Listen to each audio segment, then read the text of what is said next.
Well my dear students, ಈ ಒಂದು ವಿಡಿಯೋದಲ್ಲಿ ನಾನು ಸೆಕೆಂಡ್ ಇಯರ್ DLED ಸ್ಟೂಡೆಂಟ್ಸ್ಗೆ 2 ಮಾರ್ಕ್ಸ್ ಕ್ವಶನ್ಸ್ 2021-2025 ಅವರಿಗೆ ಯೂನಿಟ್ 2 ಅಂದರೆ ಸೆಕೆಂಡ್ ಯೂನಿಟ್ ಬಗ್ಗೆ ನಾನು ಕೆಲವೊಂದು ಕ್ವಶನ್ಸ್ಗಳನ್ನು ನಿಮ್ಮ ಜೊತೆ ಚರ್ಚೆ ಮಾಡ್ತಾಯಿದ್ದೀನಿ.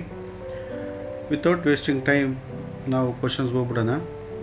2021ನಲ್ಲಿ ಒಂದು ಕ್ವಶನ್ ಕೇಳಿದ್ದಾವೆ ಯೂನಿಟ್ 2ಗೆ ಸಂಬಂಧಪಟ್ಟಂತೆ. What are the process involved in writing ಅಂತ ಹೇಳ್ಬಿಟ್ಟು, ಅಂದರೆ ಯಾವ ಪ್ರೋಸೆಸ್ಸು ರೈಟಿಂಗಲ್ಲಿ ಇನ್ವಾಲ್ವ್ ಆಗುತ್ತೆ, ಒಳಗೊಂಡಿದೆ ಅಂತ. ರೈಟಿಂಗ್ ಅಂತಕ್ಕಂಥದ್ದು ಒಂದು ಲ್ಯಾಂಗ್ವೇಜ್ ಸ್ಕಿಲ್ಸು. ನಿಮಗಾಗಲೇ LSRW ಗೊತ್ತಿದೆ. LSRW listening, reading, speaking, reading, writing ಅಂತಕ್ಕಂಥದ್ದು. ಅದರಲ್ಲಿ ರೈಟಿಂಗ್ ಅಂತಕ್ಕಂಥದ್ದು ಒಂದು ಲ್ಯಾಂಗ್ವೇಜ್ ಸ್ಕಿಲ್ಲು. ಈ ಒಂದು ಲ್ಯಾಂಗ್ವೇಜ್ ಸ್ಕಿಲ್ಲಲ್ಲಿ ಯಾವ ಪ್ರೋಸೆಸ್ಸು ಇನ್ವಾಲ್ವ್ ಆಗಿದೆ ಅಂತಕ್ಕಂಥದ್ದು ಇಲ್ಲಿ ನೋಡಿ ಆನ್ಸರ್ಸ್ ಇದೆ.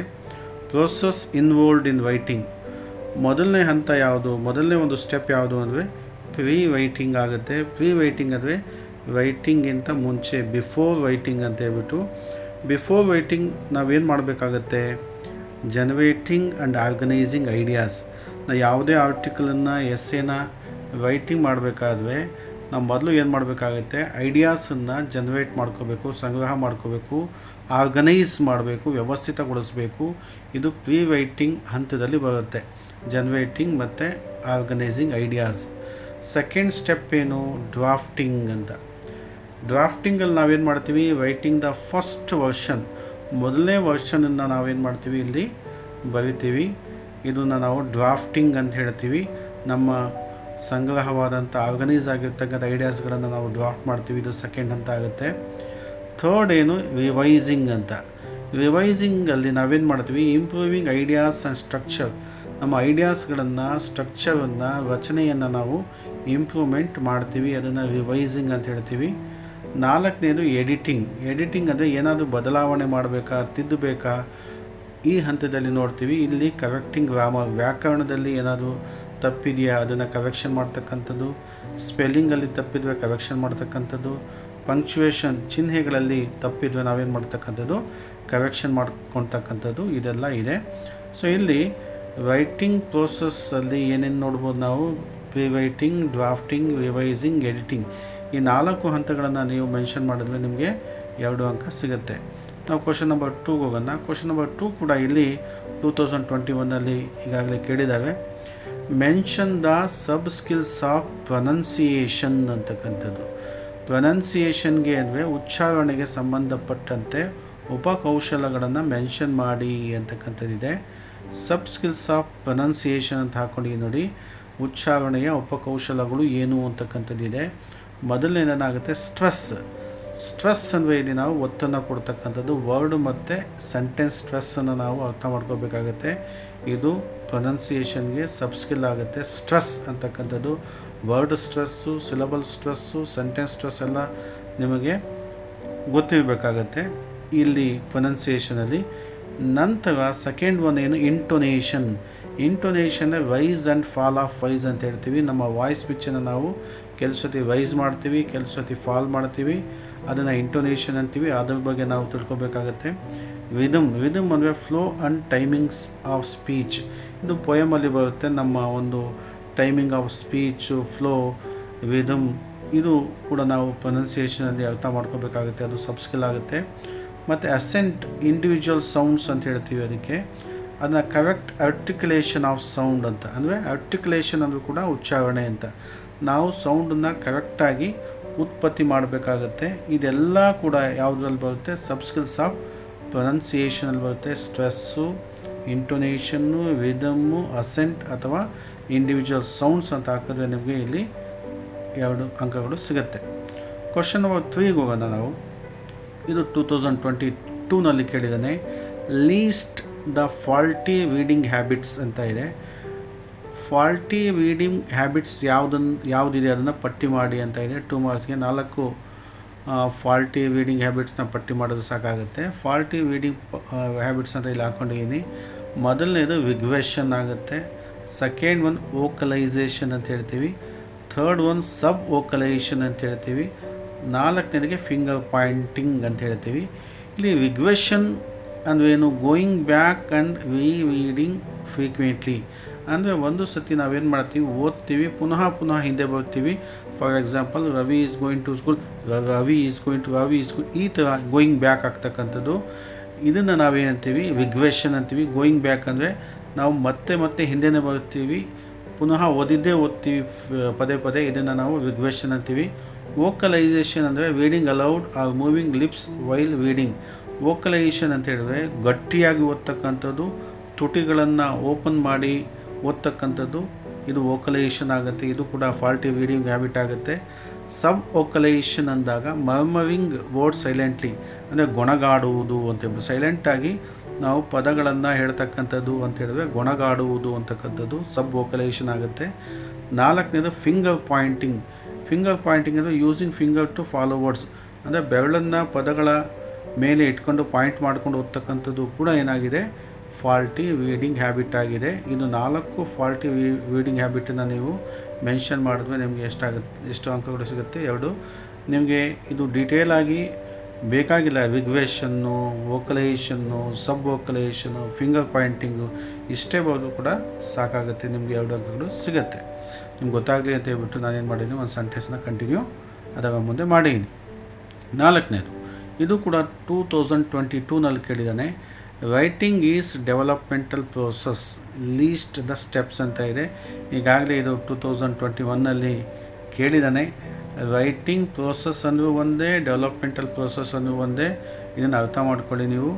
ಇಲ್ಲಿದೆ ನೋಡಿ, first question, what are the process involved in writing 2021ನಲ್ಲಿ ದ ಸೇಮ್ ಕ್ವಶನನ್ನು ಏನು ಮಾಡಿದ್ದಾನೆ, ಸ್ವಲ್ಪ ಅವನು ಚೇಂಜ್ ಮಾಡಿ ಕೇಳಿದ್ದಾನೆ. Writing is a developmental process, list the steps ಇದೆ, ಸೇಮ್ ಆಗುತ್ತೆ ನೋಡಿ. Steps in writing developmental process ಅಂತ ಹಾಕೀನಿ.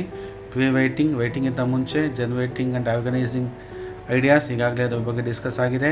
ಡ್ರಾಫ್ಟಿಂಗ್ ಅಂದರೆ writing the first version, revising ಅಂದರೆ ಇಂಪ್ರೂವಿಂಗ್ ಐಡಿಯಾಸ್ ಮತ್ತು ಸ್ಟ್ರಕ್ಚರ್, ಎಡಿಟಿಂಗ್ ಅಂದರೆ ಕರೆಕ್ಟಿಂಗ್ ಗ್ರಾಮರ್, ಸ್ಪೆಲ್ಲಿಂಗ್, ಪಂಕ್ಚುಯೇಷನ್ ಅಂತ ಆಗುತ್ತೆ. ಸೊ ಇಲ್ಲಿ ಡೆವಲಪ್ಮೆಂಟಲ್ ಪ್ರೋಸೆಸ್ ಅಂದರೆ ಪ್ರೋಸೆಸ್ ಇನ್ವಾಲ್ಡ್ ಇನ್ ರೈಟಿಂಗ್, ಅದು ಕೂಡ ಸೇಮ್ ಕ್ವಶನ್ ಅಂತ ನೀವು ಅರ್ಥ ಮಾಡ್ಕೋಬೇಕಾಗುತ್ತೆ. ಸೊ ಕ್ವಶನ್ ನಂಬರ್ 5 ಇದು ಕೂಡ 2022ನಲ್ಲಿ ಕೇಳಿದ್ದಾನೆ. Write the models of reading ಅಂತ ಇದೆ. ಮಾಡಲ್ಸ್ ಆಫ್ ರೀಡಿಂಗ್ ಯಾವ್ದು? ಇಲ್ಲಿ ಮೊದಲನೇದು 4 ಮಾಡಲ್ಸ್ ಆಫ್ ರೀಡಿಂಗ್ ಇದೆ. ಬಾಟಮ್ ಅಪ್ ಮಾಡಲ್ ರೀಡಿಂಗ್ ಅಂತ ಹೇಳ್ತೀವಿ. ಇಲ್ಲಿ from letters to words, sentence, meaning ಹೀಗೆ ನಡೆಯುತ್ತೆ. ಲೆಟರ್ಸಿಂದ ವರ್ಡ್ಸು, ಸೆಂಟೆನ್ಸು, ಆಮೇಲೆ ಮೀನಿಂಗ್ ಹೋಗುತ್ತೆ. ಅದು ಬಾಟಮ್ ಅಪ್ ಮಾಡಲ್ ಅಂತ ಬರೆದ್ರೆ ಸಾಕಾಗುತ್ತೆ, ಮುಂದ್ಗಡೆದು ಅವಶ್ಯಕತೆ ಇಲ್ಲ. ಸೆಕೆಂಡ್ ಒನ್ ನಿಮ್ಗೆ ಅಂಡರ್ಸ್ಟ್ಯಾಂಡ್ ಆಗಲಿ ಅಂತ ಹೇಳ್ಬಿಟ್ಟು ಹಾಕಿ ನಾನು. Second one top down model. Top down model ಅಂದರೆ using pure knowledge to understand a text, ಅಂದರೆ ಪಾಸ್ಟ್ ನಾಲೆಡ್ಜನ್ನು ನಾವು ಈ ವಿಷಯವನ್ನು, ಹೊಸ ವಿಷಯವನ್ನು ತಿಳ್ಕೊಳ್ಳೋದಕ್ಕೆ ಬಳಸ್ತಕ್ಕಂಥದ್ದು ಟಾಪ್ ಡೌನ್ ಮಾಡಲ್ ಆಗುತ್ತೆ. ಇಲ್ಲೂ ಕೂಡ ಟಾಪ್ ಡೌನ್ ಮಾಡಲ್ ಅಂತ ಮೆನ್ಷನ್ ಮಾಡೋದು ಸಾಕಾಗುತ್ತೆ, ಮುಂದಿರತಕ್ಕಂಥ ಸೆಂಟೆನ್ಸ್ ಬೇಕಾಗಿಲ್ಲ, ಜಸ್ಟ್ ಫಾರ್ ಯುವರ್ ಅಂಡರ್ಸ್ಟ್ಯಾಂಡಿಂಗ್ ನಾನು ಹಾಕಿದ್ದೀನಿ. ನೆಕ್ಸ್ಟ್ ಇಂಟ್ರ್ಯಾಕ್ಟಿವ್ ಮಾಡಲ್. ಇಂಟ್ರ್ಯಾಕ್ಟಿವ್ ಮಾಡಲ್ ಅಂತ ಹೇಳಿದ್ರೆ ಕಾಂಬಿನೇಷನ್ ಆಫ್ ಬಾಟಮ್ ಅಪ್ ಮತ್ತು ಟಾಪ್ ಡೌನ್, ಎರಡನ್ನೂ ಕಾಂಬಿನೇಷನ್, ಬಾಟಮ್ ಅಪ್ಪು ಮತ್ತು ಟಾಪ್ ಡೌನ್ ಕಾಂಬಿನೇಷನ್ನ ನಾವು ಇಂಟ್ರ್ಯಾಕ್ಟಿವ್ ಮಾಡಲ್ ಅಂತ ಹೇಳ್ತೀವಿ. 4ನೇದು ಇಂಟ್ರ್ಯಾಕ್ಟಿವ್ ಕಾಂಪೆನ್ಸೆಂಟ್ರಿ ಮಾಡಲ್ ಅಂತ ಇದೆ. ಒಂದು ಹಂತದಲ್ಲಿ ಏನಾದರೂ ಲಾಸ್ ಆಗಿದ್ರೆ ಅದನ್ನು ಇನ್ನೊಂದು ಹಂತದಲ್ಲಿ ಕಾಂಪೆನ್ಸೇಟ್ ಮಾಡೋದಕ್ಕೆ ಇದನ್ನು ನಾವೇನು ಹೇಳ್ತೀವಿ, ಇಂಟ್ರ್ಯಾಕ್ಟಿವ್ ಕಾಂಪೆನ್ಸೇಟ್ರಿ ಮಾಡಲ್ ಅಂತ ಹೇಳ್ತೀವಿ. ನೀವು ಜಸ್ಟ್ ಏನು ಮಾಡಬೇಕು, ಈ ಮಾಡಲನ್ನು ಮೆನ್ಷನ್ ಮಾಡಿ ಬಾಟಮ್ ಅಪ್ ಮಾಡಲ್ ಅಂತ ಹಾಕಿ, ಟಾಪ್ ಡೌನ್ ಮಾಡಲ್ ಅಂತ ಹಾಕಿ, ಇಂಟ್ರ್ಯಾಕ್ಟಿವ್ ಮಾಡಲ್, ಇಂಟ್ರ್ಯಾಕ್ಟಿವ್ ಕಾಂಪೆನ್ಸೇಟ್ರಿ ಮಾಡಲ್ ಅಂತ ನೀವು ಮೆನ್ಷನ್ ಮಾಡೋದು ಸಾಕಾಗುತ್ತೆ. ಇದಕ್ಕೂ ನಿಮಗೆ 2 ಅಂಕಗಳು ಸಿಗುತ್ತೆ. ಕ್ವಶನ್ ನಂಬರ್ 6 2023ನಲ್ಲಿ ಕೇಳಿದ್ದಾನೆ. What are the kinds of role play ಅಂತ ಹೇಳಿದ್ದಾನೆ. ಇದು ಪಾತ್ರಾಭಿನಯದಲ್ಲಿ ಎಷ್ಟು ಕೈಂಡ್ಸ್ ಇದೆ, ಎಷ್ಟು ವಿಧಗಳಿದೆ ಅಂತ ಕೇಳಿದ್ದಾನೆ. ಕೈಂಡ್ಸ್ ಆಫ್ ರೋಲ್ ಪ್ಲೇನಲ್ಲಿ ನೋಡಿ 1, 2, 3. ಮೊದಲನೇದು ಸ್ಕ್ರಿಪ್ಟೆಡ್ ರೋಲ್ ಪ್ಲೇ ಅಂತ. ಸ್ಕ್ರಿಪ್ಟೆಡ್ ಇಷ್ಟನ್ನು ನೀವು ಅಟೆಂಡ್ ಮಾಡೋಕ್ಕಾಗತ್ತೆ. Learners act based on a given script or dialogue. ಲರ್ನರ್ಸ್ಗೆ, ವಿದ್ಯಾರ್ಥಿಗಳಿಗೆ ನಾವೇನು ಮಾಡ್ತೀವಿ, ಯಾವುದೋ ಒಂದು ಸ್ಕ್ರಿಪ್ಟನ್ನು, ಡೈಲಾಗನ್ನು ಕೊಡ್ತೀವಿ, ಅವು ಅದನ್ನು ಅಭಿನಯ ಮಾಡಿದ್ವಿ, ಅದನ್ನು ಸ್ಕ್ರಿಪ್ಟೆಡ್ ರೋಲ್ ಪ್ಲೇ ಅಂತ ಹೇಳ್ತೀವಿ. Second one unscripted roll play ಅಂದರೆ ಲರ್ನರ್ಸ್ಗೆ ಯಾವುದೇ ಇಲ್ಲಿ ಸ್ಕ್ರಿಪ್ಟ್ ಡೈಲಾಗನ್ನು ಕೊಟ್ಟಿವಲ್ಲ, ತಾವೇ ಒಂದು ಸ್ಕ್ರಿಪ್ಟನ್ನು ಡೈಲಾಗನ್ನು ಮಾಡ್ಕೊಂಬಂದು ಸ್ವತಂತ್ರವಾಗಿ ಆ ಒಂದು ಅಭಿನಯವನ್ನು ಮಾಡ್ತವೆ, ಅದನ್ನು ಅನ್ಸ್ಕ್ರಿಪ್ಟೆಡ್ ರೋಲ್ ಪ್ಲೇ ಅಂತ ಹೇಳ್ತೀವಿ. ಆಮೇಲೆ third one semi scripted role play ಅಂದರೆ learners are given a situation ಅಥವಾ ಕ್ಯೂಸ್, ಯಾವುದೋ ಒಂದು ಸನ್ನಿವೇಶವನ್ನು ಅಥವಾ ಕ್ಲೂನ ಕೊಟ್ಟಿರ್ತೀವಿ, ಅದರ ಮೇಲೆ ಅವರು ಒಂದು ಡೈಲಾಗನ್ನು ಡೆವಲಪ್ ಮಾಡಿ ಅದನ್ನು ಅಭಿನಯ ಮಾಡ್ತವೆ. ಅದನ್ನು ಸೆಮಿ ಸ್ಕ್ರಿಪ್ಟೆಡ್ ರೋಲ್ ಪ್ಲೇ ಅಂತ ಹೇಳ್ತೀವಿ. ಇಷ್ಟನ್ನು ನೀವು ಅಟೆಂಡ್ ಮಾಡಿದ್ರೆ ನಿಮಗೆ 2 ಅಂಕಗಳು ಇಲ್ಲಿ ಲಭ್ಯ ಆಗುತ್ತೆ. Question number 7 mention any 4 sub skills of listening. ನೋಡಿ, ಲಿಸ್ನಿಂಗ್ಗೆ ಸಂಬಂಧಪಟ್ಟಿದೆ. ಲಿಸ್ನಿಂಗ್ ಅಂದರೆ ಆಲಿಸುವಿಕೆ ಅಂತ ಹೇಳ್ತೀವಿ. ಆಲಿಸುವಿಕೆಯ ಸಬ್ ಸ್ಕಿಲ್ಸ್ ಯಾವುದು? ಲಿಸ್ನಿಂಗ್ ಅಂತಕ್ಕಂಥದ್ದು ಒಂದು ಸ್ಕಿಲ್ಲು, ಅಥವಾ ಉಪಕೌಶಲಗಳು ಯಾವುದು? 4 ಮೆನ್ಷನ್ ಮಾಡಿ ಅಂತ ಕೊಟ್ಟಿದ್ದಾವೆ. ಇಲ್ಲಿ ಸಬ್ ಸ್ಕಿಲ್ಸ್ ಆಫ್ ಲಿಸ್ನಿಂಗ್ ಅಂತ ಹೆಡ್ಲೈನ್ ಹಾಕ್ಕೊಂಡಿದ್ದೀನಿ. ಲಿಸನಿಂಗ್ ಫಾರ್ ಜಿಸ್ಟ್ ಅಂದರೆ ಅಂಡರ್ಸ್ಟ್ಯಾಂಡಿಂಗ್ ದ ಮೇನ್ ಐಡಿಯಾಗೆ ನಾವು ಇಂಗ್ಲೀಷಲ್ಲಿ ಜಿಸ್ಟ್ ಅಂತ ಹೇಳ್ತೀವಿ. ಅಂದರೆ ಇಡೀ ಮೇನ್ ಐಡಿಯಾವನ್ನು ಆಲಿಸುವಂತಕ್ಕಂಥದ್ದನ್ನು ನಾವು ಸಬ್ ಸ್ಕಿಲ್ ಅಂತ ಹೇಳ್ತೀವಿ. ಆಮೇಲೆ ಅದು ಫಸ್ಟ್ ಒನ್ ಆಗುತ್ತೆ. Second one listening for specific information, ಯಾವುದೇ ನಿರ್ದಿಷ್ಟವಾದಂತಹ ಮಾಹಿತಿಯನ್ನು ಆಲಿಸುವುದು, ಅದು ಕೂಡ ಉಪಕೌಶಲ ಆಗುತ್ತೆ. ಲಿಸನಿಂಗ್ ಫಾರ್ ಡೀಟೇಲ್ ಆಗಿ ನಾವು ಕೇಳತಕ್ಕಂಥದ್ದು ಕೂಡ, ಆಲಿಸುವಂಥದ್ದು ಕೂಡ ಸಬ್ ಸ್ಕಿಲ್ ಆಗುತ್ತೆ. ಇನ್ಫ್ಲುಯೆನ್ಷಿಯಲ್ ಲಿಸನಿಂಗ್ ಅಂದರೆ ಅಂಡರ್ಸ್ಟ್ಯಾಂಡಿಂಗ್ ಇಂಪ್ಲೈಡ್ ಮೀನಿಂಗ್. ಇಂಪ್ಲೈಡ್ ಅಂತ ಹೇಳಿದ್ರೆ ಇಂಡೈರೆಕ್ಟಾಗಿ ನಾವು ಅಂಡರ್ಸ್ಟ್ಯಾಂಡ್ ಮಾಡ್ಕೊಳ್ತಕ್ಕಂಥದ್ದು. ಅಂದರೆ ಅವರು ಏನು ಹೇಳೋದಿಲ್ಲ, ಏನು ಹೇಳಿರಬಹುದು ಅಂತಕ್ಕಂಥದ್ದನ್ನು ಊಹೆ ಮಾಡಿಕೊಂಡು ಇಂಡೈರೆಕ್ಟಾಗಿ ನಾವು ಅದನ್ನು ಯಾವುದನ್ನು ಹೇಳಿಲ್ಲ ಅದನ್ನು ಅರ್ಥ ಮಾಡ್ಕೊಳ್ತಕ್ಕಂಥದ್ದಕ್ಕೆ ಇಂಪ್ಲೈಡ್ ಅಂತೀವಿ, ಇನ್ಫ್ಲುಯೆನ್ಷಿಯಲ್ ಲಿಸ್ನಿಂಗ್ ಅಂತೀವಿ. ಅಂದರೆ ನಮ್ಮಲ್ಲಿ ನಾವೇ ಊಹೆ ಮಾಡಿಕೊಂಡು ನಾವು ಹೀಗಾಗ್ಬೋದು ಅಥವಾ ಹಾಗಾಗ್ಬೋದು ಅಂತ ಅಂದ್ಕೊಂಡು ನಾವು ಏನು ಲಿಸನಿಂಗನ್ನು ಮಾಡ್ತೀವಲ್ಲ, ಅದು ಕೂಡ ಏನಾಗುತ್ತೆ, ಉಪಕೌಶಲ ಆಗುತ್ತೆ. ಇಷ್ಟಕ್ಕೆ ನಿಮಗೆ 2 ಅಂಕ ಸಿಗುತ್ತೆ. ಕ್ವಶನ್ ನಂಬರ್ 8 ನೋಡಿ, ಇಲ್ಲಿ least any 4 activities to develop speaking skill. Speaking ಅಂತಕ್ಕಂಥದ್ದು ಒಂದು ಸ್ಕಿಲ್ ನಿಮ್ಗೆ ಆಗಲೇ ಗೊತ್ತಿದೆ. ಈ ಸೆಕೆಂಡ್ ಚಾಪ್ಟರ್ ಸೆಕೆಂಡ್ ಯೂನಿಟ್ ಏನಿದೆ ಡೆವಲಪಿಂಗ್ ಲ್ಯಾಂಗ್ವೇಜ್ ಸ್ಕಿಲ್ಸಲ್ಲಿ LSRW ಬರುತ್ತೆ. ಇಲ್ಲಿ ಸ್ಪೀಕಿಂಗ್ ಬಗ್ಗೆ, ಲಿಸ್ನಿಂಗ್ ಬಗ್ಗೆ, ರೈಟಿಂಗ್ ಬಗ್ಗೆ ಇದನ್ನೇ ಹೆಚ್ಚು ಕೇಳ್ತಾನೆ. ಅಂದರೆ 4 ಚಟುವಟಿಕೆಗಳು, list any 4 activities to develop speaking skills, ಮಾತನಾಡುವಂತಹ ಕೌಶಲವನ್ನು ಬೆಳೆಸುವಂತಹ 4 ಚಟುವಟಿಕೆಗಳು ಯಾವುದು ಅಂತಕ್ಕಂಥದ್ದಿದೆ. ನಾವು ಮಾತನಾಡುವಂತಹ ಕೌಶಲ ಬೆಳೆಸೋದಕ್ಕೆ, ಸ್ಪೀಕಿಂಗ್ ಸ್ಕಿಲ್ಸನ್ನು ಬೆಳೆಸೋದಕ್ಕೆ ನಾವು ಏನು ಚಟುವಟಿಕೆ ಕೊಡ್ಬೋದು ಅಂತ ಹೇಳಿದ್ರೆ, ರೋಲ್ ಪ್ಲೇ ಅಂದರೆ ಪಾತ್ರಾಭಿನಯ ಕೊಡ್ಬೋದು, ಗ್ರೂಪ್ ಡಿಸ್ಕಷನ್ ಅಂದರೆ ಗುಂಪು ಚರ್ಚೆಯನ್ನು ಕೊಡ್ಬೋದು, ಡಿಬೇಟನ್ನು ಮಾಡಿಸ್ಬೋದು, ಸ್ಟೋರಿ ಟೆಲ್ಲಿಂಗ್ ನರೇಷನ್ ಅಥವಾ ಕತೆ ಹೇಳಿಸುವ ಮೂಲಕ ನಾವೇನು ಮಾಡ್ಬೋದು, ಸ್ಪೀಕಿಂಗ್ ಸ್ಕಿಲ್ಸನ್ನು ಡೆವಲಪ್ ಮಾಡ್ಬೋದು. ಇಂತಹ ಚಟುವಟಿಕೆಗಳನ್ನು ನಾವು ವಿದ್ಯಾರ್ಥಿಗಳಿಗೆ ನೀಡಬಹುದು ಅಂತಕ್ಕಂಥದ್ದು. Question number 9 right the flow chart for develop the process of writing. ನೋಡಿ, ಸೇಮ್ ಬಂದಿದೆ. ಅಂದರೆ ಇದು ಭಾಳ ಇಂಪಾರ್ಟೆಂಟ್ ಅಂತ ನಿಮ್ಗೆ ಅನ್ನಿಸ್ತಾ ಇದೆ. 2024 ಕ್ವಶನ್ ಪೇಪರ್ನಲ್ಲಿ ಬಂದಿದೆ. ಇದು ಫ್ಲೋ ಚಾರ್ಟ್ ಅಂತ ಒಂದು ಪದವನ್ನು ಆ್ಯಡ್ ಮಾಡಿದ್ದಾನೆ. ಇಲ್ಲಿ ಪ್ರೊಸೆಸ್ ಆಫ್ ರೈಟಿಂಗ್ ಸೇಮ್ ಇದೆ. ಫ್ಲೋ ಚಾರ್ಟ್ ಅಂತಕ್ಕಂಥದ್ದು, ಫ್ಲೋ ಚಾರ್ಟ್ ಅಂದರೆ ಮೊದಲು ಯಾವುದು ಬರುತ್ತೆ, ನಂತರ ಯಾವುದು ಅಂತಕ್ಕಂಥದ್ದು ಕೇಳಿದ್ದಾನೆ. ಫಸ್ಟ್ ಒನ್ ಪ್ರೀ ರೈಟಿಂಗ್ ಬರುತ್ತೆ ನೋಡಿ, ಅಲ್ಲೂ ಬಂದಿದ್ದೆ. ಇದ್ಮೇಲೆ ನಾವೇನು ಮಾಡ್ತೀವಿ, ಐಡಿಯಾನ ಜನ್ರೇಷನ್ ಮಾಡ್ತೀವಿ. ಬ್ರೈನ್ ಸ್ಟೋರ್ಮಿಂಗ್ ಅಂದರೆ ಹೊಸ ಐಡಿಯಾಗಳನ್ನು ನಾವು ಬ್ರೈನಲ್ಲಿ ತುಂಬ್ಕೊಳ್ತೀವಿ. ಹಲವು ವಿಚಾರಗಳನ್ನು ಏನು ಮಾಡ್ತೀವಿ, ಸಂಗ್ರಹ ಮಾಡ್ತೀವಿ ರೈಟಿಂಗಿಂತ ಮುಂಚೆ. ಆಮೇಲೆ ಏನು ಮಾಡ್ತೀವಿ, ಡ್ರಾಫ್ಟಿಂಗ್ ಮಾಡ್ತೀವಿ. ಸೆಕೆಂಡಲ್ಲಿ ಡ್ರಾಫ್ಟಿಂಗ್ ಮಾಡ್ತೀವಿ. ಇಲ್ಲಿ ಕೆಳಗೆ ಬಾಣ ಇದೆ ನೋಡಿ, ಇದನ್ನು ಇದೇ ಥರ ಮಾಡಬೇಕಾಗುತ್ತೆ. ಡ್ರಾಫ್ಟಿಂಗ್ ಮಾಡ್ತೀವಿ. ರೈಟಿಂಗ್ ದ ಫಸ್ಟ್ ಡ್ರಾಫ್ಟ್, ಮೊದಲನೇ ಡ್ರಾಫ್ಟನ್ನು ಇಲ್ಲಿ ನಾವು ಏನು ಮಾಡ್ತೀವಿ, ಬರಿತೀವಿ. ಆಮೇಲೆ ಥರ್ಡ್ ಒನ್ನಲ್ಲಿ ಸೇಮ್ ಬರ್ತಾಯಿದೆ ನೋಡಿ, ರಿವೈಸಿಂಗ್ ಅಂದರೆ ಇಂಪ್ರೂವಿಂಗ್ ಐಡಿಯಾಸ್ ಆ್ಯಂಡ್ ಆರ್ಗನೈಸೇಷನ್. ನಮ್ಮ ಐಡಿಯಾಗಳನ್ನು, ವಿಚಾರಗಳನ್ನು ಮತ್ತು ಆರ್ಗನೈಸೇಷನ್ನ ಏನು ಮಾಡ್ತೀವಿ, ಇಂಪ್ರೂವ್ಮೆಂಟ್ ಮಾಡ್ತೀವಿ. 4ನೇದು ಏನು ಮಾಡ್ತೀವಿ, ಎಡಿಟಿಂಗ್ ಅಂದರೆ ಈಗಾಗಲೇ ನಾನು ನಿಮ್ಗೆ ಹೇಳಿದ್ದೀನಿ. ಎಡಿಟಿಂಗ್ ಅಂದರೆ ಬದಲಾಯಿಸು, ತಿದ್ದುಪಡಿ ಮಾಡು ಅಂತ ಹೇಳ್ಬಿಟ್ಟು. ಇಲ್ಲಿ ಗ್ರಾಮರಲ್ಲಿ ತಪ್ಪಿತ್ತು, ವ್ಯಾಕರಣದಲ್ಲಿ ತಪ್ಪಿತ್ತು, ಸ್ಪೆಲ್ಲಿಂಗಲ್ಲಿ ತಪ್ಪಿತ್ತು, ಪಂಕ್ಚುಯೇಷನ್ ಚಿಹ್ನೆಗಳಲ್ಲಿ ತಪ್ಪಿತ್ತು ಅಂದರೆ ಅದನ್ನು ತಿದ್ದಿ ಅದನ್ನು ಸರಿಪಡಿಸ್ತಕ್ಕಂಥದ್ದಾಗತ್ತೆ. ಕೊನೆಯ ಹಂತದಲ್ಲಿ ಅಲ್ಲಿ ಇರಲಿಲ್ಲ, ಇಲ್ಲಿ ಬಂದಿದೆ ನೋಡಿ, ಯಾಕೆಂದರೆ ಇದು ಫ್ಲೋ ಚಾರ್ಟ್ ಇದೆ. ಪಬ್ಲಿಷ್ ಮಾಡ್ತೀವಿ, ಪಬ್ಲಿಷಿಂಗ್ ಅಥವಾ ಫೈನಲ್ ರೈಟಿಂಗ್. ರೈಟರ್ಸ್ ಇದ್ದರೆ ಪಬ್ಲಿಷ್ ಮಾಡ್ತೇವೆ, ಇಲ್ಲಾಂದರೆ ಫೈನಲ್ ರೈಟಿಂಗ್ಗೆ ಹೋಗ್ತವೆ. ಪ್ರೆಸೆಂಟಿಂಗ್ ದ ಫೈನಲ್ ವರ್ಷನ್ ಏನಾಗುತ್ತೆ, ಎಲ್ಲ ಎಡಿಟಿಂಗ್ ಆದಮೇಲೆ ಫೈನಲ್ ವರ್ಷನನ್ನು ನಾವೇನು ಮಾಡ್ತೀವಿ, ಪ್ರೆಸೆಂಟ್ ಮಾಡ್ತೀವಿ. ಹೀಗೆ ನಾವು ಫ್ಲೋ ಚಾರ್ಟನ್ನು ನಾವು ಮಾಡ್ಬೋದು ಅಂತಕ್ಕಂಥದ್ದು. ಕ್ವಶನ್ ನಂಬರ್ 10 2025ನಲ್ಲಿ ಕೇಳಿದ್ದಾನೆ. What are the process involved in writing. The same ಇದೆ ನೋಡಿ. ಅಂದರೆ ಇದು ಎಷ್ಟು ಇಂಪಾರ್ಟೆಂಟು ಅಂತಕ್ಕಂಥದ್ದು ನೋಡಿ. ಇದನ್ನು ಕೇಳ್ತಾನೆ ಇದ್ದಾನೆ.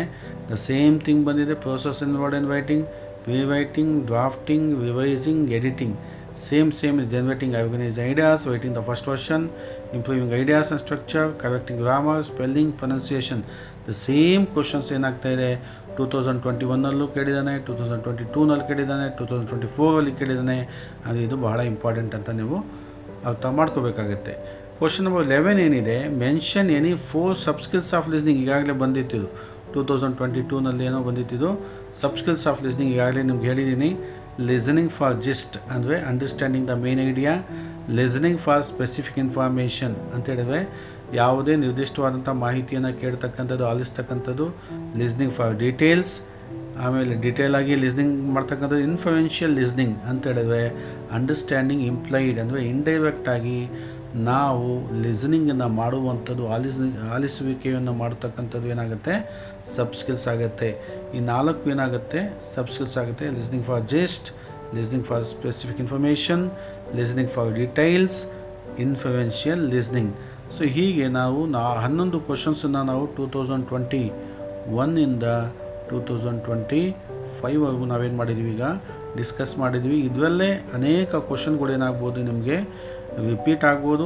ಇದು ಯಾವ ಒಂದು ಯೂನಿಟ್ಗೆ ಸಂಬಂಧಪಟ್ಟಂತೆ ಅಂದರೆ ಸೆಕೆಂಡ್ ಯೂನಿಟ್ಗೆ ಸಂಬಂಧಪಟ್ಟಂತೆ ಈ ಒಂದು ಕ್ವಶನ್ಸ್ಗಳನ್ನು ನಾನು ಡಿಸ್ಕಸ್ ಮಾಡಿದ್ದೀನಿ. ಮುಂದಿನ ವೀಡಿಯೋದಲ್ಲಿ ನಾನು 3rd ಯೂನಿಟ್ ಬಗ್ಗೆ ನಾನು ಡಿಸ್ಕಸ್ ಮಾಡ್ತೀನಿ. ನೀವೆಲ್ಲ ಇದನ್ನು ಹೆಚ್ಚು ನೋಡಿ, ಅದನ್ನು ಓದ್ಕೊಂಡು ನೀವು ನೋಡಿಕೊಂಡು ಹೋಗಿ ಎಕ್ಸಾಮ್ಸ್ನ ಚೆನ್ನಾಗಿ ಮಾಡಿ ಅಂತ ಹೇಳಿ, ಈ ವಿಡಿಯೋ ಇಷ್ಟ ಆದರೆ ನಿಮಗೆ ನೀವು ಇದನ್ನು ಸಬ್ಸ್ಕ್ರೈಬ್ ಮಾಡಿಕೊಡಿ ಅಂತ ಹೇಳಿ ನನ್ನ ವಿಡಿಯೋನ ಇಲ್ಲಿ ನಾನು ಮುಗಿಸ್ತಾ ಇದ್ದೀನಿ.